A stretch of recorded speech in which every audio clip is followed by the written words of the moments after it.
Welcome to It's All Mental, a podcast from Everyturn Mental Health. Mental isn't a bad word. There's no health without mental health. We're here to talk about every high and low, no limits, just good conversation. Hi everyone. In this episode, there is mention of suicide. Please stop the episode now if you'd prefer not to listen to this topic. Today we are here to talk about a really important topic, which is what to do if you are worried about somebody's mental health. My name's Sarah Dewar, I'm Chief People Officer with the organisation, and I'm here with my colleague Mona.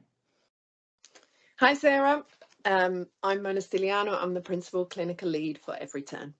Fabulous. Thank you for taking the time to talk to us today and offering My us pleasure. your really valuable expertise. Thank you. I think it's important to start off with kind of the importance of talking about mental health. And, you know, we hear a lot about the normalising of that conversation, which isn't always easy. Give us your views on the importance of normalising the conversation on mental health. Yeah, I think it's incredibly important to keep talking about your mental health.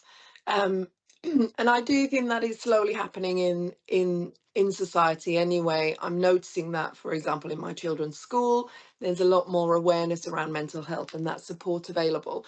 So I do think it's incredibly important that we keep the conversation going and we continue to talk about mental health and normalizing feeling unwell. We're all going to have episodes in our lives when we're not feeling great, when we're feeling a bit depressed or really worried about something, or we're dealing with a difficult situation in our lives which has an impact on our ability to cope. So the more that we're able to have these conversations and the more that we can keep talking about things, the more likely we are to be able to ask for help when we're not feeling well ourselves. Yeah, absolutely. And I know in my work life, in my personal life, you know, with my children, friends, you know, people I know from various things that I do, you can kind of sense that someone wants to start talking. And I think particularly if they know you work for a mental health organisation. So how do you kind of go about starting that conversation when you sense that somebody wants to talk? You know, you sense that they want a bit of a check-in and a start of that conversation. You know, for those of us who haven't done a lot of that before, where do we start? Yeah, that's a good question. I mean, I think initially, firstly, choose the right moment. It's probably not a conversation you want to have in front of the school gates. You know, you might want to consciously make an effort to say to someone, do you want to catch up for a coffee, or can we have a chat? I'd really like to speak to you, rather than sort of jumping on somebody in a moment where they might be caught off guard or feel like they really can't talk. And it can be as simple as saying, how are you doing? Are you okay? How are things with you at the moment? Or if you've noticed that someone's been acting differently, or you feel like there's been some changes and you are genuinely worried about somebody, I suppose you could say that. I've noticed you've not been yourself recently and I'm wondering if everything's okay. Would you like to talk? You know, opening that invite out to offer your availability in a way. Yeah, and any tips on, I think probably for quite a few people listening, they'll be thinking, I really want to do that, but I'm worried I'm going to say the wrong thing, or I'm worried I'm going to say something that might make things worse, not better. I guess any tips on what to say, not say, for those people who are feeling perhaps a little bit nervous about this kind of conversation? Yeah, absolutely. I think always start from a point of view of, I've noticed, I'm worried about you, or I'm wondering what's going on for you at the moment. Or even if you know someone's had a really difficult time recently or something's changed, it's naming that, being really transparent. You know, I know you've just had a really difficult time in your relationship and I just wanted to check in. How are you doing? Keeping it simple, coming from a place of care and concern, and I think the key to it is not being judgmental. So looking at how you're coming across in terms of that concern and care, rather than, oh, what's the matter with you? Why have you been behaving like this? Or you're acting strange. You know, just being quite mindful of the language, I think, is important. Yeah. I don't think you can really get it wrong if you're coming from a care point, you Yes. know. Yeah. Yeah. And what about carrying on that conversation? Because sometimes, you know, you might talk to someone, they might start to open up a little bit and then, you know, close down a little bit, or they're in a rush and they need to go somewhere. How do you kind of pick up that conversation again? So you know, Mm, you've started the mm, chat, but actually that probably doesn't feel like enough. How do you then okay. sort of reapproach the situation? Yeah, I mean, I suppose that might be exactly that. You've caught somebody in a bad moment, or they're not ready to talk about it yet. Um, so you could say, should we have a catch up? It'd be really nice to pick this conversation up. Or you can open that invite out around, maybe you're not ready to talk yet, but I'm here when you are ready. Just let me know. I'll make time to to meet with you to have this conversation when you're ready to do so. Yeah, absolutely. And you know, and I've been in this situation myself. The conversation can go a couple of different ways, can't it? You can Hmm. get the "I'm fine," Yeah. you don't want to talk about it. You can get the kind of "actually I'm not fine," and a little bit of conversation, or actually the conversation can get quite deep, quite Yeah. deep, Yeah. pretty quickly, and someone can say, "actually, you know, I'm really not okay." And I guess from a point of concern there, there's a number of things that you probably want to explore, and going through your mind. You know, I've been in this situation myself. Is I'm really concerned this person might be thinking about ending their own life. Hmm. How do you start to have that conversation? Do you have that conversation? It's something that's a, you know, I guess a very difficult thing to bring into a conversation, but something that a lot of us will be feeling that someone might be thinking. Yeah, I think it's really important to name it. Okay. Um, and there's lots of stats around talking about suicide Hmm. doesn't increase the likelihood of it Okay. happening. I think sometimes, when you're feeling really low, you might have those thoughts of, oh, everybody else might be better off if I'm not here. What's the point in my life? All I do is cause people misery. People go into these very negative internal dialogues about themselves. Hmm. So somebody just saying, I'm really worried about you, and I'm wondering if you've been having any thoughts about ending your life. And I think naming the name, Okay. rather than saying you're not going to do anything silly, are you? It can Okay. sound Yeah. quite judgmental, Yeah. That's being really interesting. transparent about what it is that you're asking. And that may be just that ability to name it might be enough for Hmm. someone to go, oh, I have been having those thoughts and I'm really frightened because it's not like me to feel like this and I Hmm. don't know what to do. And it might be enough to open that dialogue, which means that then that person doesn't have to keep thinking about that. And actually, the likelihood of them doing something will reduce because they're talking about it. Yeah. I think that's really interesting. Actually, having the almost the courage to just call this out, and your point there's really interesting about, you know, language that might seem, I don't know, kind of degrading, or I'm not quite sure what the word is, but that, you know, you're not going to do something silly. The Yeah, pitching of that language is very different to really just yeah. open up the conversation about what you're really talking about. And I guess that leads us into, and we've had quite a lot of people ask us about, actually, I just want to be more informed about this, and I just want to know if there's somebody I'm worried about and I really want to try to help them. Mhm. I can Mhm. have the conversation, but actually signposting and understanding the expertise out there is Yeah, really, really important for me to know. And there is so much out there, isn't there? there In, is. in your professional advice, where are really good places to start for increasing your own understanding and signposting others? I mean, there are so many websites and social media pages now Mm. around just talking about normalizing mental health, normalizing talking about mental health, normalizing asking for help, or even just being able to, the conversation we're having today. I'm worried about someone. What do I do? How do I have those Hmm. conversations? So lots of guidance is out there. I think the key, firstly, to having any of these conversations is lots of open questions and Okay. naming the things that you're asking. I'm worried about you. I've noticed there's been some shift. I noticed you've withdrawn from the friend group. I've noticed you're not, you're not engaging in things you've done before.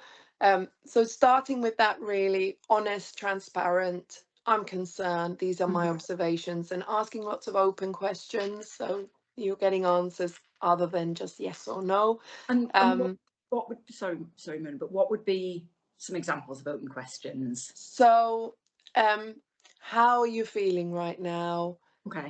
What's been going on for you, rather than are you okay? So that's a yes or no, isn't it? I'm Yeah, yeah. fine. That's it. We've closed that door. So thinking about, you know, what kind of thoughts have you been having? I suppose the only one where you probably really want to be quite direct is if you're thinking someone's feeling suicidal, is asking that, are you feeling suicidal? Have you thought Yeah. about ending your life? And then, you know, what sort of thoughts have you been having around that? I suppose that's the where you're then getting a little bit more information. But if you are feeling like somebody is genuinely worrying you and you're thinking actually they are going to hurt themselves, or there's a high chance of that happening, the first thing you can do is you can always get in touch with NHS 111 and seek some guidance. If you are thinking something's actually going to happen, you can always, if you're with a friend and you're thinking, actually, I'm worried about their safety, you can call their GP. They can go and visit their GP. You can walk into an A&E if you are genuinely feeling worried with somebody. If you're thinking somebody needs some more guidance, Samaritans is always open. They're a 24-hour helpline, and they're very helpful with these conversations, and their staff have all been trained to ask the right questions and the sorts of questions that we've been talking about today. And you can contact Samaritans about somebody else as opposed to about yourself. Yeah, you can, and they will give you guidance. There's lots of other things you can do if you've recommended something to a friend. So obviously Samaritans is a really good one. Your friend can also always be speaking to their GP about being referred to services. Talking therapies is fantastic, and you can self-refer. So again, if you've got those sort of if you've got that information, you can help people to find the right help where it's needed. There's some really brilliant apps, Headspace, Calm app, other apps are available around just supporting you with your own feelings and how you might be feeling.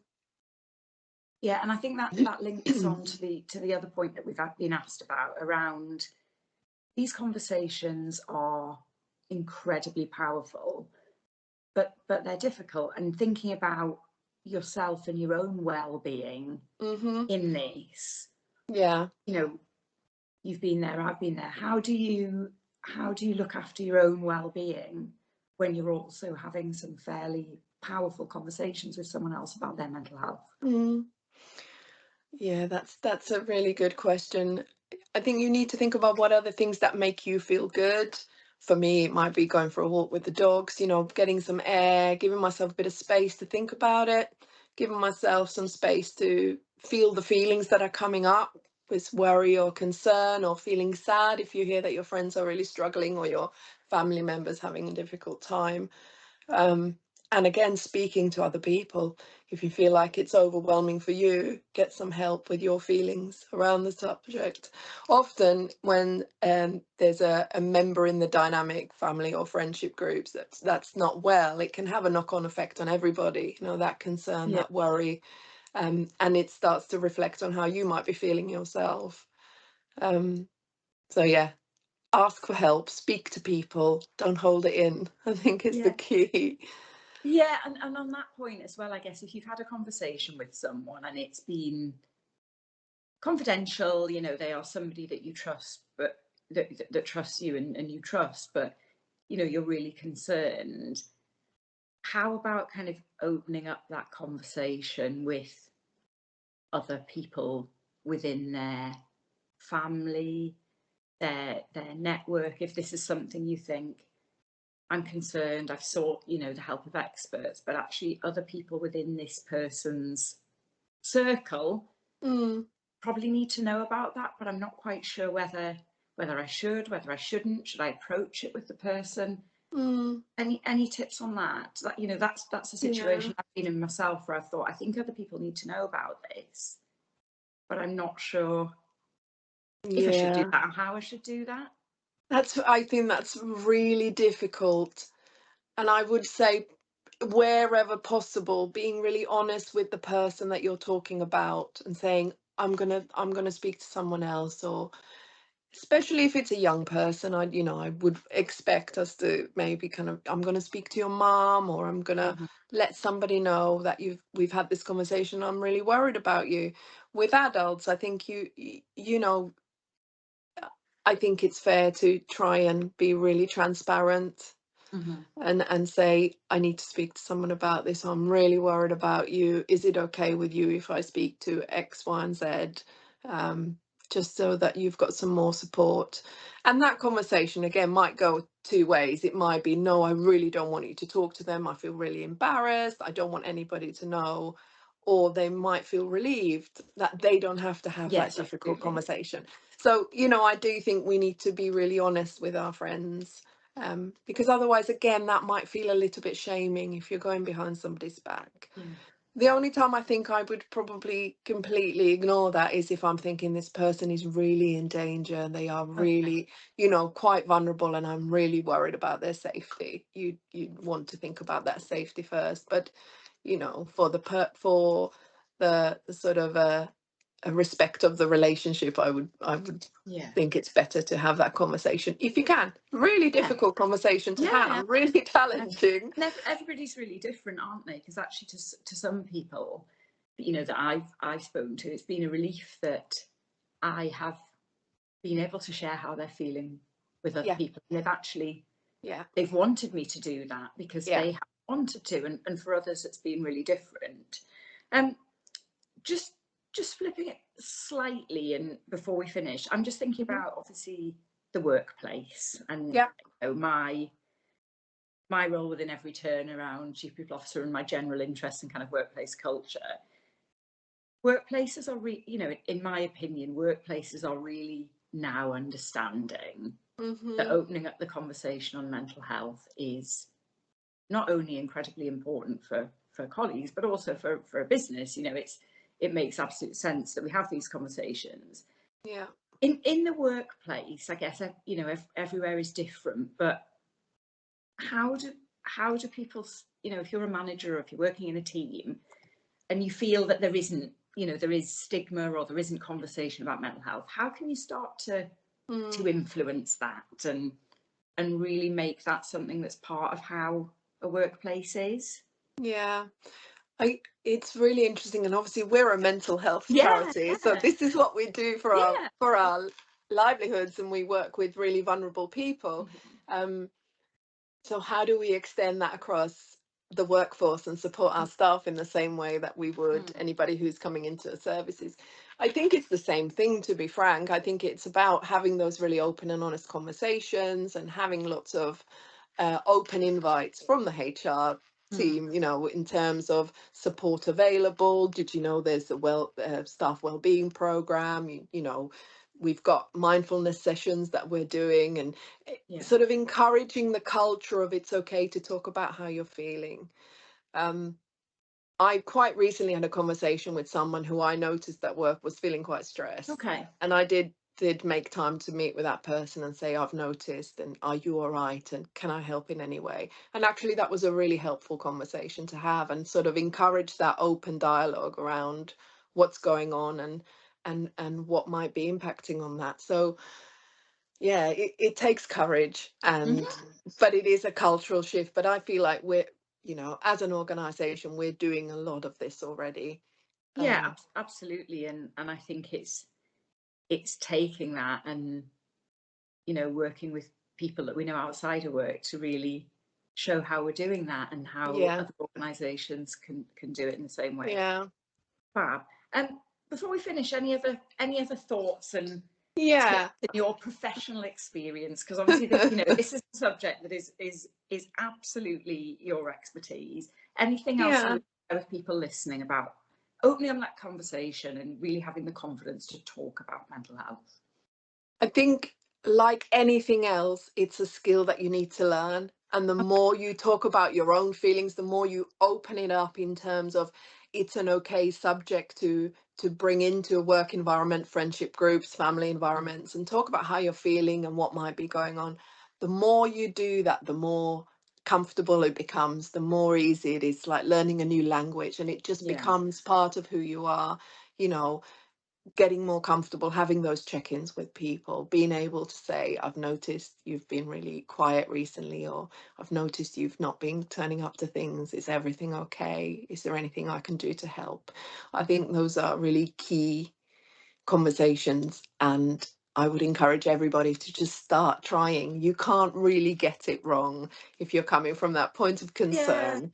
yeah, I Um, really like that. You know, the I've noticed, and then the open questions. And actually, when you break mm, it down like that, it's so simple. And I guess on that point of, can you say the wrong thing? Can you get it? Can you get it wrong?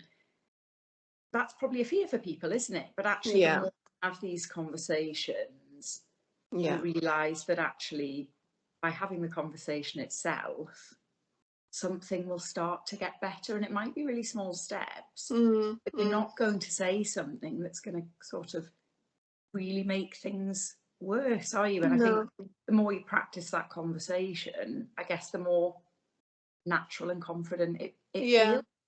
Yeah, I think so.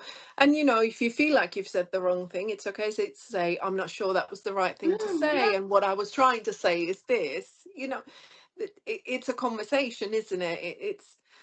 And I think it is key. And I know I've said it already, but by asking about if someone is feeling suicidal does not increase their Yeah. chances of completing suicide. So it's okay to name it.